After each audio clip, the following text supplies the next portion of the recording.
la particularité de ce salon de Munich, c'est que les stands des constructeurs sont au cœur de la ville. Et ça, Jérôme, c'est quand même super sympa. C'est forcément extraordinaire et c'est pour ça que c'est l'un de mes salons préférés peut-être au monde.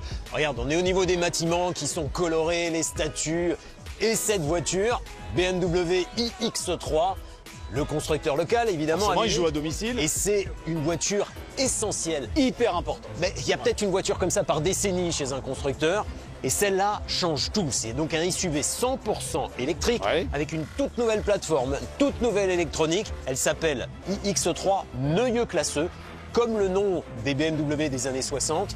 Et en fait, ce style reprend ce style des années 60. Ça change pas mal, hein, le look. Ah bah oui, en particulier la calandre. Regarde, elle est verticale, un peu à l'envers, comme les calandres de ces années-là. Et puis en termes de technologie, c'est révolutionnaire. Je vais te dire qu'un seul chiffre. Cette voiture 100% électrique offre 805 km d'autonomie. Là, on est bien au-delà des Tesla. Hein. Là, on est bien au-delà des Tesla. Ça y est, les constructeurs allemands et BMW reprennent la main. Cet iX3 est aussi important pour BMW parce que son style va inspirer plusieurs modèles de la marque d'ici 2027, dont la future série 3. Donc Jérôme, c'est un sacré beau volant ça. Hein. Magnifique volant qui montre qu'on est vraiment dans une génération très différente, futuriste par rapport à ce qu'on connaissait. Regarde, c'est une BMW. Les BMW pensent au conducteur et donc les commandes sont tournées vers le conducteur. À commencer par cet écran central qui est, tu vois, asymétrique. On le sent qu'il est un peu vers toi. Il est vers moi, qui même, regarde sa forme, là, elle va plus près de ma main. C'est-à-dire, je peux avoir la main sur le volant et encore toucher l'écran. Deuxième niveau de lecture, regarde au bout là-bas. Ah, c'est super beau ça. Ça fait 1,10 m de large et là-dessus, j'ai les fonctions essentielles de conduite. C'est-à-dire que je continue à regarder la route quand je conduis. Je regarde la route et j'ai les fonctions. Ça, c'est très, très BMW.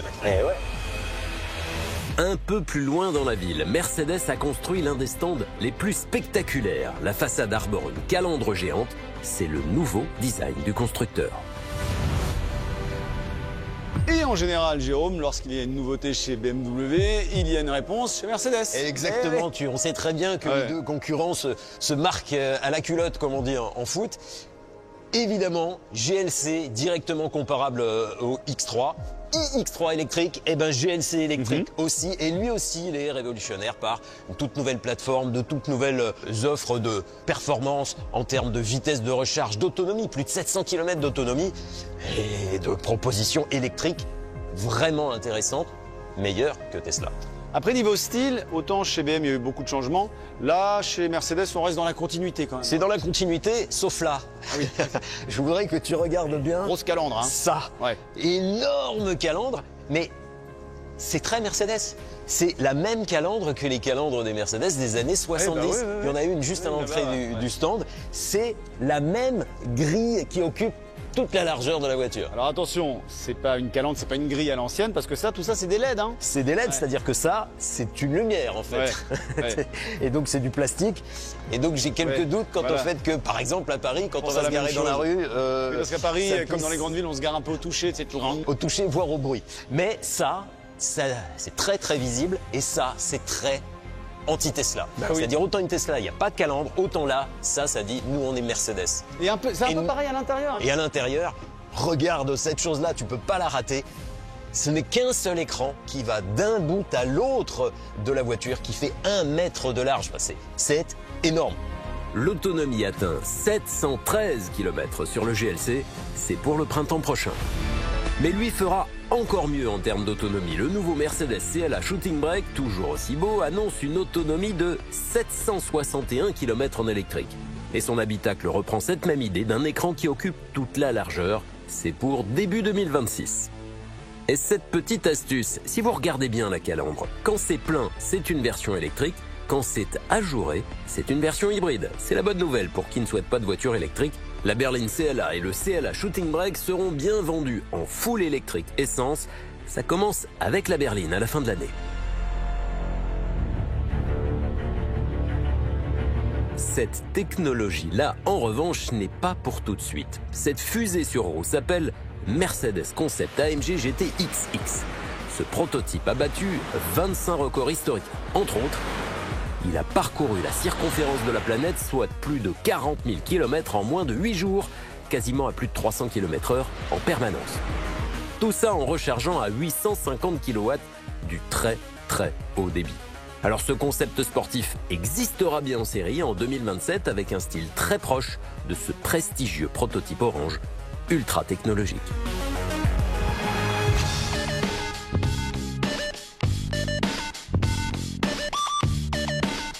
Cette technologie, les constructeurs chinois l'ont aussi assimilée.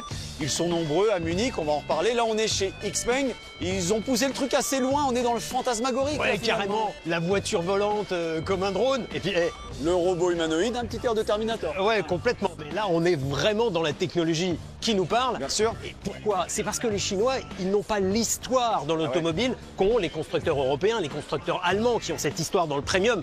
Donc, ils se servent de cette technologie pour faire parler d'eux. Mais ils jouent sur quoi alors? Et ça suffit pas. Donc, ils jouent aussi, évidemment, sur le prix. Tu t'en doutes bien. Exemple avec elle. Xpeng P7 Plus, elle sera chez nous, on va dire début 2026. Eh dis donc, ça fait très Tesla quand même. Oui, bah, c'est la même catégorie. Sauf que, viens voir jusqu'à l'arrière, pour que tu te rendes bien compte de la taille de cette voiture. 2, 3, 4, 5 grandes voitures. 5 mètres 05, on est là dans des dimensions de limousine, c'est-à-dire 30 cm de plus en longueur qu'une Tesla Model 3. Sauf qu'en termes de tarifs, on est au même tarif grossièrement qu'une Tesla Model 3. Ça veut dire que cette très grosse voiture, elle vaut aux alentours de 40 000 €, c'est ça? Aux alentours de 40 000 €, c'est du jamais vu, en tout cas sur le marché européen. Et pourtant, en termes de technologie, on a grossièrement tout ce qu'il y a dans une Tesla. On a 600 km d'autonomie, on a une recharge plus rapide que Tesla, aux alentours de 450 kW. Et puis quand tu regardes l'intérieur... Alors, je reviens à ce que je disais tout à l'heure, Jérôme, ça fait quand même très Tesla à l'intérieur aussi. Oui, ça fait très Tesla, mais c'est très moins cher. Toujours chez les Chinois, BYD lui aussi a démontré son avance technologique. Il est venu avec une voiture qui recharge à 1000 kW. Ça revient à gagner 2 km par seconde, un plein en moins de 10 minutes. Et ça arrive en Europe dès l'an prochain.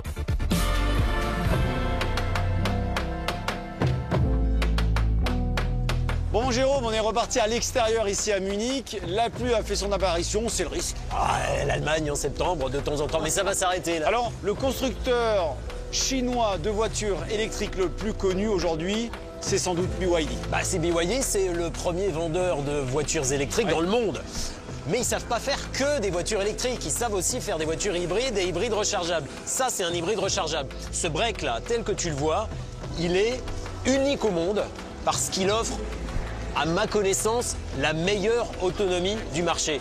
En berline, 1500 km avec un plein. Énorme. Et là, en break, 1350 km avec un plein. Je crois que c'est la meilleure autonomie du monde. Bon, c'est encore la preuve que les Chinois maîtrisent la technologie, avec un prix intéressant aussi. Moins de 40 000 € pour une familiale qui offre cette exceptionnelle autonomie. Oui, ça y est, les diesels sont désormais dépassés par ces BYD Seal 6 DMI, berline et break.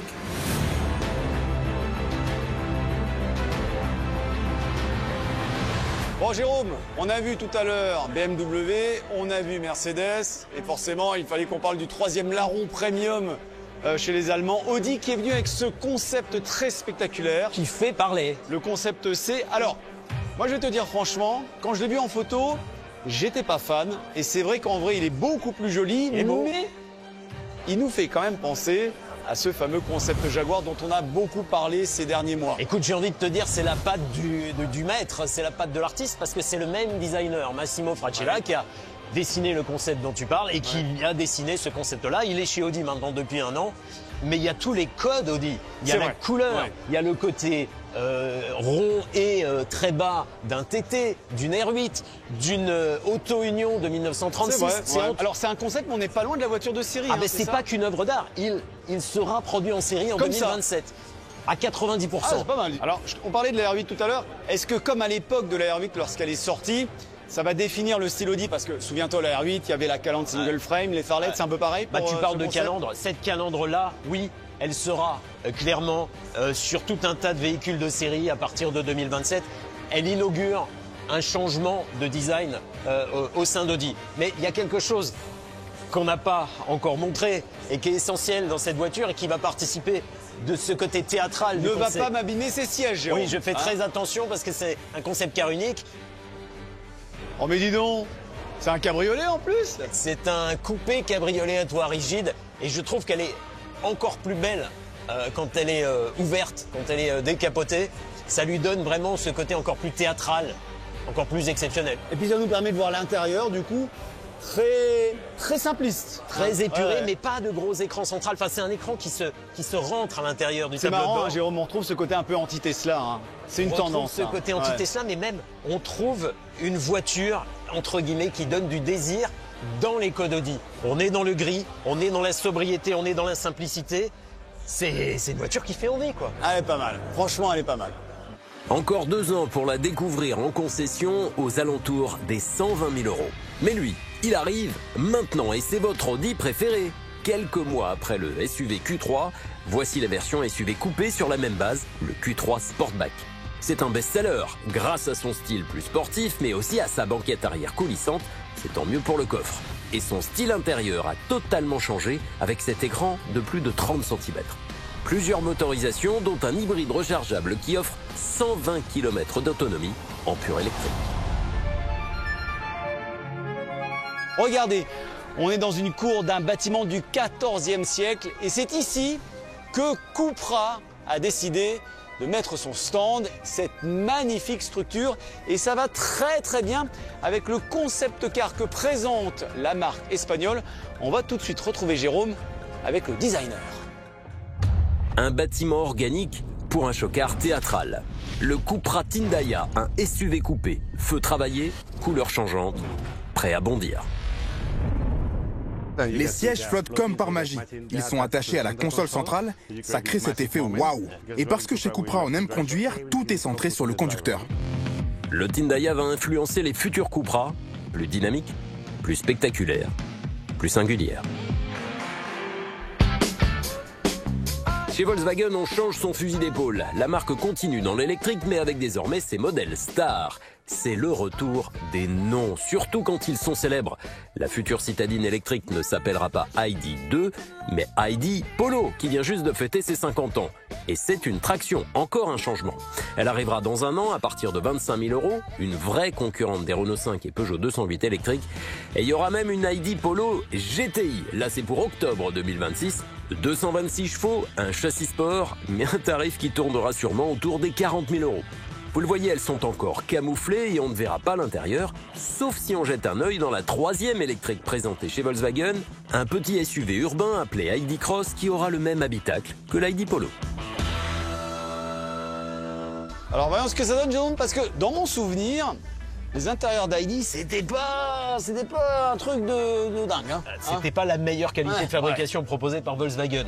Là, on est vachement plus dans le côté sofa, dans le côté salon. Ouais, Vous savez, ouais. Il y a du tissu sur le dessus, il y a la moquette. Un peu moquette, Voilà, comme ça, la moquette, exactement, ouais. même chose sur les sièges, là sur le volant. Je sais pas si ça se retrouvera comme ça en série. Mais ça fait plus quali, en tout Ça cas. fait plus Ouais, quali, c'est plus net, plus clair. sérieux. Ouais, ouais. Et puis il y a plus de commodo aussi, tu vois, il y a des boutons, il y a de la clim à l'extérieur. C'est joli ça flotte un peu Ouais, comme en ça. plus. Hein. Moi, C'est aérien, c'est pas mal. Moi j'ai l'impression, Jérôme, que Volkswagen est un peu de retour sur le bon chemin. Hein. Ah ben entre ces deux polos Ouais. qui rappellent plein de choses à plein de gens et ce petit SUV, Volkswagen is back, hein, Jérôme. Volkswagen is back, je pense.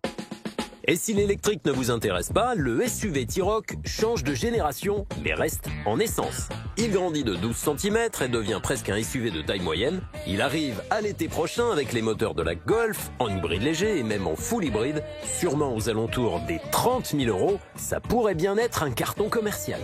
Le succès commercial, beaucoup le prédisent pour Leapmotor. Cette marque chinoise est l'alliée de Stellantis et elle continue à se développer en France avec le B10. Mais c'est la nouvelle B05 qui fait le plus parler d'elle. Une compacte électrique type Peugeot 308 avec un design très européen. On attend encore son tarif, mais connaissant Leapmotor, il sera sûrement moins élevé que la concurrence. Allez, on se retrouve dans la deuxième partie de l'émission avec notamment la toute nouvelle Porsche 911 Turbo S, mais également avec ça.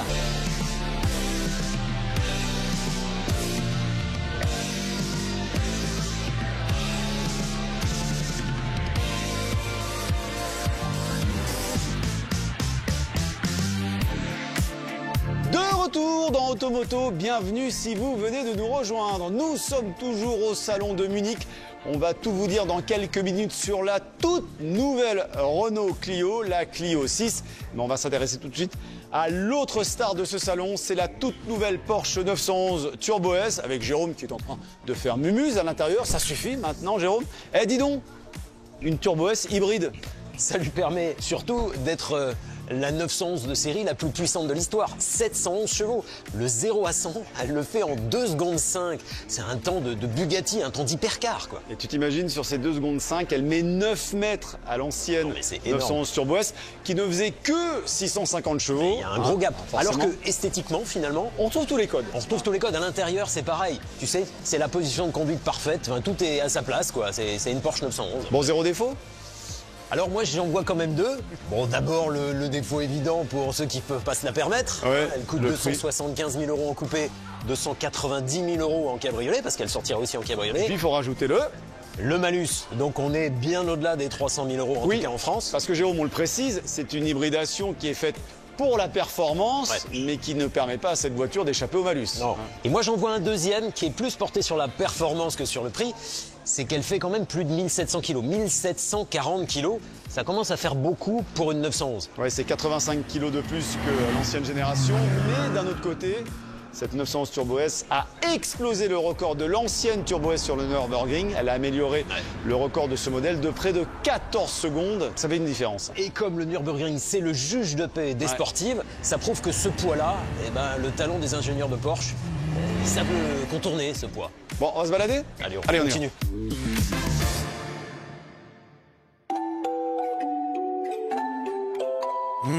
La 911 Turbo S passe à l'hybride, le tout nouveau Porsche Cayenne devient carrément 100% électrique et il est beaucoup plus révolutionnaire qu'il n'en a l'air. On dirait pas comme ça, mais cette plaque-là, c'est une petite révolution car c'est la première fois qu'un constructeur va proposer en série un chargeur à induction. Et ce pad, une fois placé en dessous le Cayenne électrique, il va pouvoir le charger jusqu'à 11 kW. Et si comme moi, la première chose qui vous vient à l'esprit, c'est qu'est-ce qui se passe si mon animal traverse dessus? Est-ce qu'il va se faire ébouriffer? Eh bien non, il y a un détecteur de mouvement. Donc ça se coupe automatiquement. Ouf!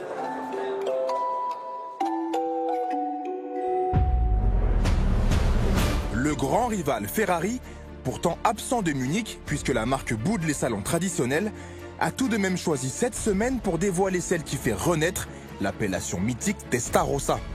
Elle s'appelle Ferrari 849 Testarossa et vient remplacer la SF90 Stradale.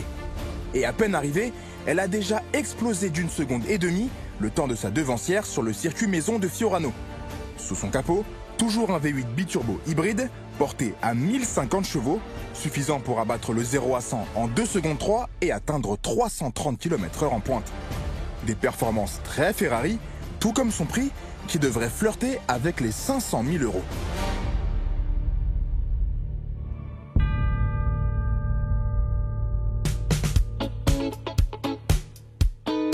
Retour à Munich, avec des futures stars plus raisonnables, Skoda imagine le break du futur. Skoda, c'est le leader européen dans le segment des breaks et avec ce concept, il l'affirme, il ne compte pas l'abandonner, il compte même miser dessus et voici donc à quoi pourrait ressembler la prochaine Octavia Combi d'ici 5 ans. Beaucoup plus proche de nous, la Hyundai Concept 3 préfigure la prochaine berline compacte de la marque. De la taille d'une Golf, sa commercialisation est prévue l'année prochaine pour un prix qui devrait se situer autour des 30 000 €. Son design ne devrait plus trop évoluer et il promet 600 km d'autonomie. Dans le groupe coréen toujours, chez le cousin Kia, regardez le SUV EV5, nouveau rival du Tesla Model Y. Mais aussi le V4, la compacte de la marque, et observez surtout une nouveauté qui nous a tapé dans l'œil, une petite voiture avec de grandes ambitions. Elle s'appelle EV2, Jérôme, elle est toute mimi, moi j'aime beaucoup. Et c'est une voiture importante pour Kia. C'est une voiture essentielle pour Kia parce qu'elle est produite en Europe. Et donc ça veut dire qu'elle pourrait profiter du nouveau bonus qu'on appelle coup de pouce. 2 à moins de 30 000 €, ça va devenir la Kia la plus vendue en Europe et en France en particulier. Il y a du monde hein, sur ce segment. Il y a la oui. Renault 5 électrique, la Peugeot 208 électrique et tout un tas de petits SUV chez Mini entre autres. Donc il y a de la concurrence, mais quand on connaît le talent de Kia pour donner déjà beaucoup d'autonomie dans leurs voitures électriques, ouais, cette voiture, on va la revoir. Ça arrive quand ça? Mi-2026 à peu près. On va en reparler de cette voiture. Jérôme, merci beaucoup. On se retrouve dans quelques instants, toujours dans les rues de Munich.